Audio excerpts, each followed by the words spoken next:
Siamo interessati a un cambiamento che probabilmente è tra quello più diffuso e più accelerato nella storia dell'umanità. Saranno tutti cambiamenti che riguarderanno il lavoro delle persone. Il lavoro nello stesso tempo è oggetto e soggetto delle trasformazioni. È un cambio d'epoca che stiamo vivendo. In questa realtà la CISL del Veneto è chiamata a dare un nuovo contributo. La CISL del Veneto deve sapere qual è la visione che avrà quale sarà il futuro del nostro territorio dal punto di vista industriale, dal punto di vista delle connessioni, per cui delle reti infrastrutturali della nostra regione, l'attenzione che dovrà avere per la persona, per i temi del lavoro, dei pensionati e anche della cura dell'ambiente. Il sindacato deve stare dentro questi cambiamenti e indirizzarli affinché diventino non un fattore di aumento delle disuguaglianze e delle esclusioni, ma un fattore di valorizzazione delle persone e di inclusione sociale.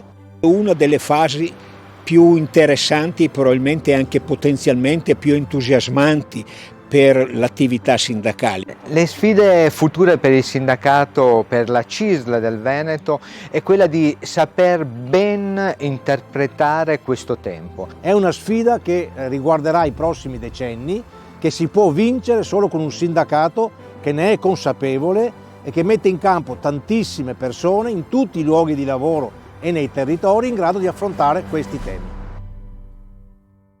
I sindacalisti della CISL devono fare quello che hanno sempre fatto, quindi prepararsi con una capacità professionale in grado di aderire alla domanda che c'è.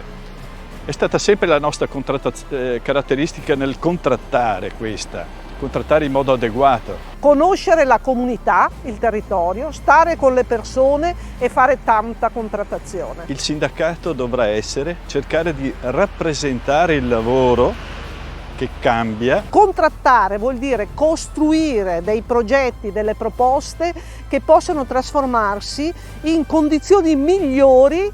E fare il sindacalista vuol dire studiare, conoscere, impegnare, avere passione, avere idealità. Non stancandosi mai di imparare a capire cos'è il cambiamento e come lo si affronta in chiave di inclusione e in chiave di mantenimento di una prospettiva di ruolo sociale. È un lavoro che sicuramente può dare un senso profondo alla vita. Con la CISL del futuro avrà queste facce, quelle di chi farà sindacato e farà CISL da qui in avanti.